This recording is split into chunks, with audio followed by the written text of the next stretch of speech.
You think you own the device in your pocket, but you're just renting a seat in a garden built of glass. Cupertino, 2008, Steve Jobs launches the App Store and quietly installs a global toll booth that never closes.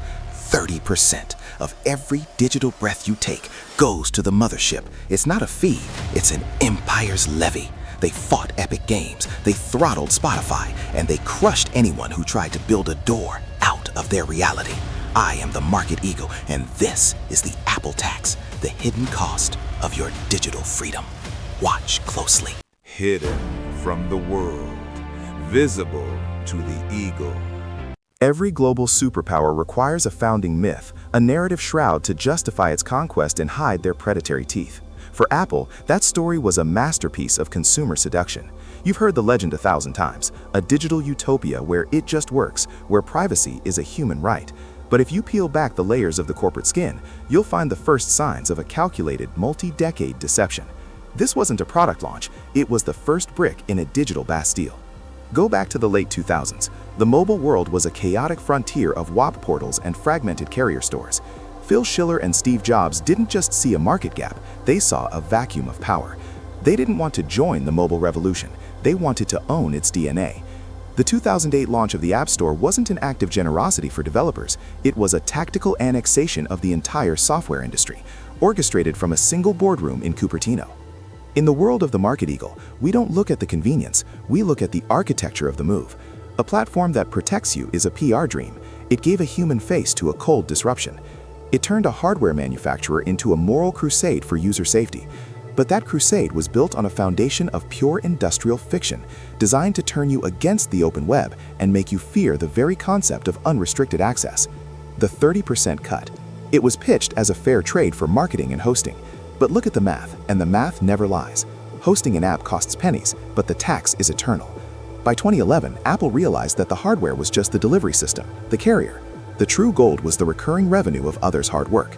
They didn't build the apps, they just built the toll booth and waited for the world to pay for the right to drive. Consider the Project Rolling Thunder, a coordinated effort to lock developers into a system where they could never communicate with their own customers. If a developer tried to tell you their subscription was cheaper on their website, Apple banned them. They didn't just want your money, they wanted to own the communication channel. They turned the creators of the world into silent servants who pay for the privilege of being invisible. This narrative wasn't just for the press, it was a strategic smokescreen to keep the regulators and competitors asleep. While the world looked at the sleek design and the Genius Bar, Apple was quietly building a machine designed to dehumanize its competition and dismantle the very infrastructure of the open internet, byte by byte and screen by screen. This was never about user experience, it was about market sterilization. This was the first true lesson in the Apple tax. You don't just win the market, you win the moral high ground. When you hold the high ground in a capitalist war, you can strike with total and absolute impunity. By branding every alternative as dangerous or unsecure, they didn't just create a garden, they created a religion. And in a religion, you don't question the tithe, you just pay. Look at the 2023 ledger. The services division, powered by the blood of the App Store, generated over $85 billion. That is more revenue than Boeing, more than Disney, more than Nike. This is no longer a tech company, it is a global data utility that taxes human interaction. They aren't selling you a phone, they are selling you a subscription to reality. Every app you browse, every Face ID scan you perform, every seamless payment that feels like magic, it is all being fed into a digital brain that never sleeps. They weren't just protecting your privacy, they were collecting your intent. They weren't just renting you apps, they were mapping the DNA of your financial soul. They knew what you wanted to buy on a Tuesday night before you even opened the screen. The true foundation of the Apple monopoly was never convenience, it was the total erosion of human autonomy. By creating a feedback loop of vetted apps and safe transactions, they didn't give you a choice, they told you what was allowed. And in the hypnotic silence of the walled garden, the choice was murdered, and the door was locked from the outside. By 2015, the mask began to slip. The walled garden was no longer just a place of convenience. It had transformed into a strategic fortress. Apple realized that to maintain their 30% levy, they didn't just need to host apps, they needed to police them. They became the judge, the jury, and the executioner of the digital world, all under the guise of user safety. The case of Parler in 2021 was the ultimate proof of concept. In a single weekend, an entire social network, used by millions, was was erased from the physical world. Apple didn't just delete an app, they deleted a communications infrastructure. This wasn't a policy update, it was a power flex. They proved that if you don't align with the Cupertino consensus, you simply cease to exist. In the shadows of the Market Eagles investigation, we found the App Review Board, a group of anonymous individuals with the power to bankrupt a company with the click of a button. No public hearings, no appeals process that matters, just a cold automated email stating rejected. This is the digital gulag where innovation goes to die if it threatens the Apple bottom line. Then came the mandatory integration of Apple Pay. They didn't just want a piece of the pie, they wanted to own the oven. By forcing every developer to use their payment rail, Apple gained a line of sight into the financial lifeblood of every competitor. They saw what you bought, when you bought it, and how much you were willing to spend before the bank even knew the transaction happened. Look at the Epic Games war. Tim Sweeney tried to bypass the toll booth by offering a direct payment option in Fortnite. Apple's response wasn't a negotiation, it was total war. Within hours, one of the biggest games on the planet was nuked from the App Store. They were willing to lose billions in revenue just to prove that no one is bigger than the garden. This is the anti-steering policy, a corporate gag order. They literally forbid developers from telling you that a cheaper price exists elsewhere. Think about the audacity of that logic. You are in a store, and the store manager threatens to kick out the brand if they tell you there's a sale next door. This isn't competition, it's market captivity. By 2024, the services revenue wasn't just growing, it was predatory. Apple Music, Apple TV Plus, Apple Arcade, they use the tax they collect from Spotify and Netflix to fund the products that are designed to kill Spotify and Netflix. It is the ultimate industrial irony. The competitors are literally subsidizing their own execution. Consider the Sherlocking phenomenon. Apple watches which third-party apps become successful. They study the features, and then they build a native version that comes pre-installed and free. They don't innovate, they absorb. They use their position as the platform owner to scout the terrain, and then they colonize every profitable niche. The data they harvest through these mandatory systems is the new oil. Every tap, every scroll, every failed subscription attempt is locked. They know your churn rate before you do. They know which apps are losing users, and they use that insider intelligence to strike at the exact moment of vulnerability. The Market Eagle sees the pattern clearly now. The Apple tax isn't a fee for service, it is a revenue shield. It is designed to ensure that no matter who wins the app war, the house always gets paid. We are living in a reality where the infrastructure of our lives is owned by a single entity, and the rent is non-negotiable. The smartphone was just the first phase of the siege, a beachhead in the war for your attention. But as we enter 2026, the battlefield has shifted, from the screen in your hand to the eyes in your head. Apple isn't just taxing your digital purchases anymore. They are preparing to tax the very way you perceive the physical world. Enter the Apple Vision Pro. At $3,500, it wasn't a consumer product, it was a prototype for Dominion. While the critics laughed at the weight and the eyesight display, the Market Eagle looked at the patent filings. They weren't building a headset, they were building a spatial operating system, a layer of Cupertino-controlled glass between you and reality. Think about the Apple tax in a world of augmented reality. When you walk down a street wearing these lenses and you see a restaurant, Apple controls the digital layer above it. If that restaurant wants to show you their menu or a discount, do they have to pay the toll?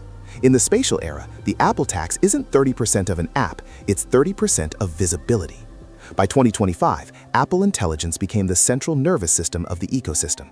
It's privacy first, they tell us, but private cloud compute is the ultimate lock and key.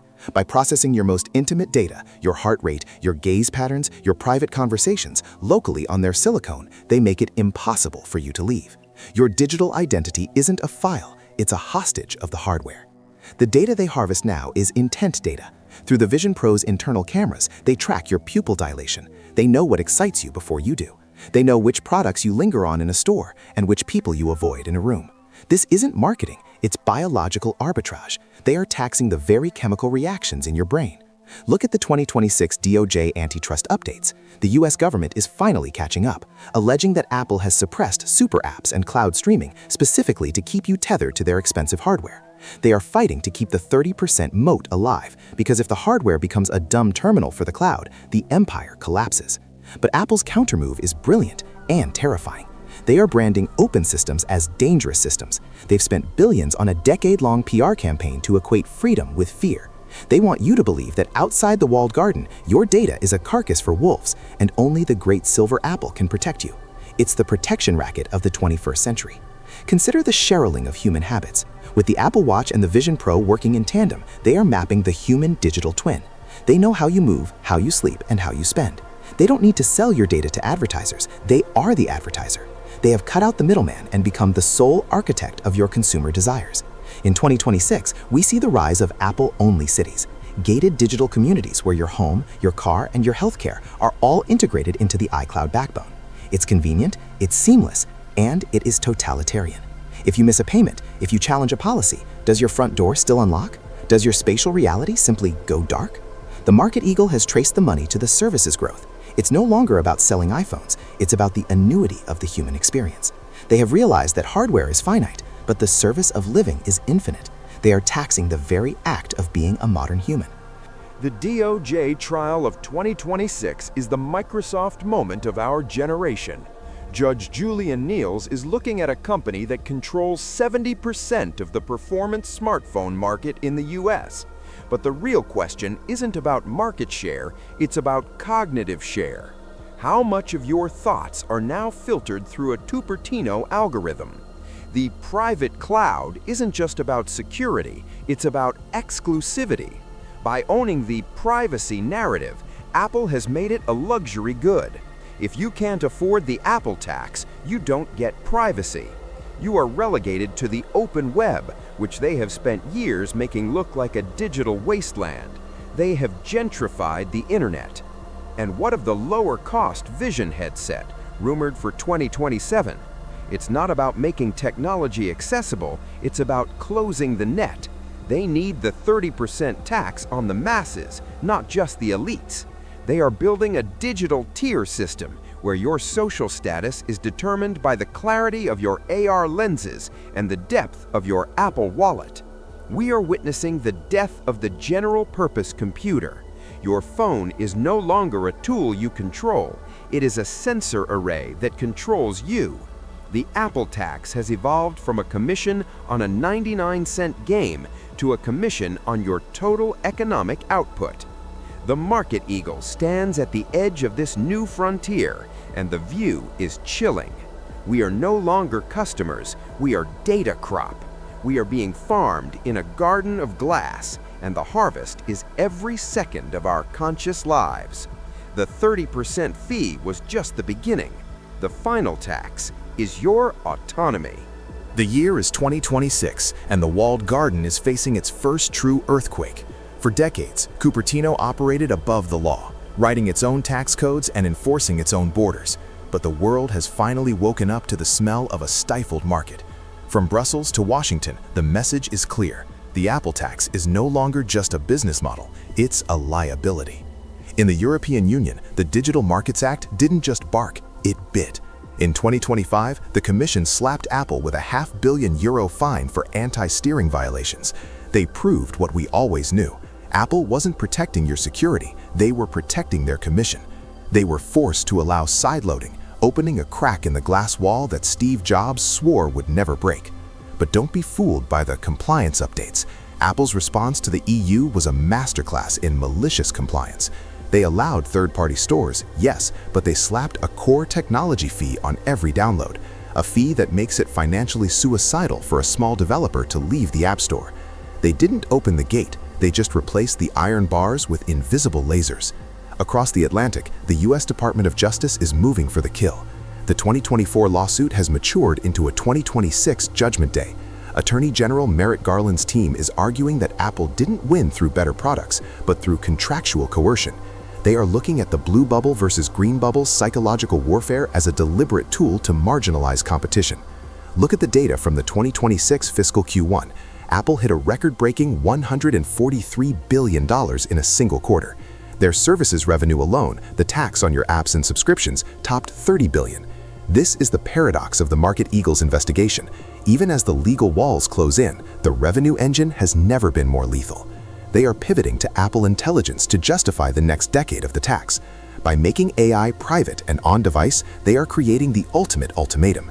If you want the most advanced AI assistant, you have to buy the $5,000 headset or the latest iPhone Pro.